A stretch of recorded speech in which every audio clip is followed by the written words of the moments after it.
Good afternoon. We begin here at 5 o'clock with the latest on President Trump, who is now staying at Walter Reed National Military Medical Center after testing positive for COVID-19.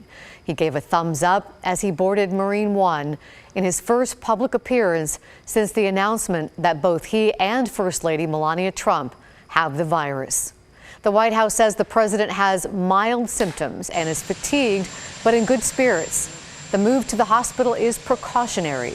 The president also issued a video statement on Twitter to address the situation. I want to thank everybody for the tremendous support. I'm going to Walter Reed Hospital. I think I'm doing very well, but we're going to make sure that things work out. The First Lady is doing very well. So thank you very much. I appreciate it. I will never forget it. Thank you. The stunning revelation is raising concerns about the president's health and the impact this will have on the election a month away. NBC's Alice Barr reports from Washington, D.C. Hours after announcing that he and First Lady Melania Trump had tested positive for COVID-19, President Trump taken to Walter Reed, the nation's premier military hospital, for monitoring. The White House physician says the president was fatigued but in good spirits and given an antibody cocktail as a precaution. The doctor says the First Lady has only a mild cough and headache. At 74 and overweight, the president is considered at higher risk for serious complications. So the next few days will be critical to monitoring the president. Now begins a high-stakes hunt for anyone President Trump has had contact with during a busy week, including Tuesday night's debate, during which the Trump family violated a mandatory mask mandate. The president's senior advisor, Hope Hicks, who traveled with him this week, tested positive yesterday.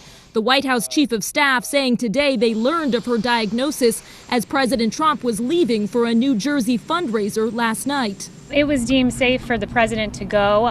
He socially distanced. Hours before revealing his diagnosis, the president downplayed coronavirus in a pre-recorded message for a charity event. I just want to say that the end of the pandemic is in sight. Democratic rival Joe Biden tested negative today. Sending my prayers for the health and safety of the First Lady and President of the United States. This is not a matter of politics. It's a bracing reminder to all of us that we have to take this virus seriously. President Trump forced to cancel in-person appearances in a critical setback to his campaign, if not his health, 32 days before the election. Vice President Mike Pence tested negative today, along with several other top officials. The White House assuring it has plans in place to keep the government running smoothly. In Washington, Alice Barr, NBC News.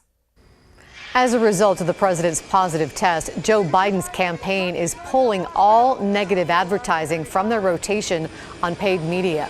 A Biden campaign official confirmed that news as the candidate left Michigan for his Delaware home following a campaign event.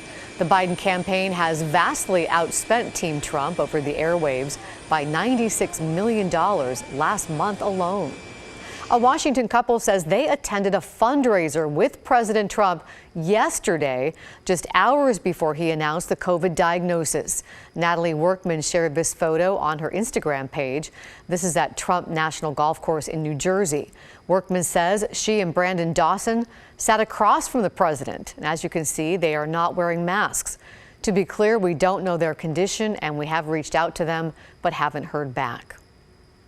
Another aspect of all this is whether it will change the opinions of Americans when it comes to the pandemic, particularly those who are feeling COVID fatigue and are ready to go back to normal now. Tom Costello is covering that for NBC Nightly News. Here's a preview of his story tonight. You know, this is coming at a time when a lot of people are really they're kind of COVID fatigued. Is this going to cause a real rethink in America? I think it is going to cause a rethink. And first of all, it's obviously going to be on top of people's minds. It's also going to be a reminder that if even the president, with the programs that they had in place, almost daily testing, was not immune from getting this virus. And I think it's going to make Americans realize we're still in the middle of this pandemic. Too many politicians have been saying we're rounding the corner, we're almost done. We're not. We have a ways to go. There's a lot we can do to get our lives back, but it's not going to be normal until the pandemic is over. We will continue to cover this developing situation surrounding the president's health. A special edition of NBC Nightly News will have another update with the latest at 5:30 right after this newscast. After that, you can also stay updated this evening on air and online at kgw.com. As for the coronavirus situation here locally, Oregon added another 314 new cases today, and that pushes the statewide total past 34,000 and continues the recent upward trend. 3 more deaths were also announced today. 563 Oregonians have died in the pandemic. 2 more counties are also now on Governor Brown's watch list. They are Benton and Clatsop counties, where cases have been rising recently. Malheur is the only other county on that list.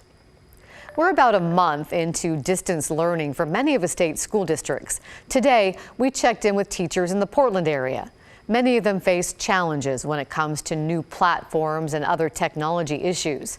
Teresa Figgins is a 5th grade bilingual teacher in Oregon City. She says a lot of teachers are working more hours than ever before. But as good teachers do, Figgins worries about her students. You aren't going to find a teacher who makes it through a week without crying or wanting to cry at least once, just because of the immense, everything takes longer, and you can't give the kids everything they need right in the moment. You can help your children's teachers. Tell them if something works well for your child. Chances are it might work well for another child. And if something doesn't work, also tell your child's teacher. If they don't know, they can't help. A developing story out of Longview tonight. We just got word a man has died after being shot by police. According to the Longview Daily News, it happened at Cypress Street and 14th Avenue. The Cowlitz County Sheriff's Office says Longview detectives were trying to arrest a man on a warrant. They say he ran off. Officers used less lethal force, but that didn't stop him. At least 1 officer shot the suspect. He died in the hospital. Detectives say he was armed and a gun was recovered at the scene. An update now on a shooting in the Park Rose neighborhood in Northeast Portland. Police now say 1 person was killed and another hurt. This happened last night near Northeast 111th Avenue and Wygant Street. The person who was hurt is expected to recover. No information was released yet about a suspect. The shooting also happened near the scene of a separate deadly shooting from early Thursday morning, also in the Park Rose neighborhood. Police haven't said if they're connected. Contact Portland Police if you have any information. As winter approaches, concern is growing surrounding Portland's homeless population. KGW's Pat Doris takes a look at new shelters opening up. You don't have to go far to find homeless tents around the greater Portland area. We shot these downtown today.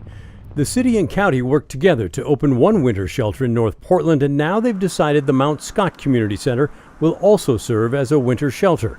It will open in November, have room for 75 people to sleep, and be available 24 hours a day. With Mount Scott opening, how big of a deal is that for the homeless community? It's going to add beds at a time of the year when we know folks are going to need that space, need that place to be, and get out of the cold, and also, get somewhere where there's bathrooms and other stability that's not the sidewalk or a public space. Also today, a big event at a building called Wapato. Built 16 years ago for $58 million worth of taxpayer money. It was supposed to be a jail, but it never opened. Today, it found new life. It will house the homeless who want to get off the street. This is a tad bit surreal for me because 20 years ago, I was sleeping under the Burnside Bridge where I nearly froze to death one night. Alan Evans, homeless himself for 20 years, has now built a reputation for helping the homeless and will run the Bybee Lakes Hope Center inside the building. It will open next week and house as many as 84 people initially.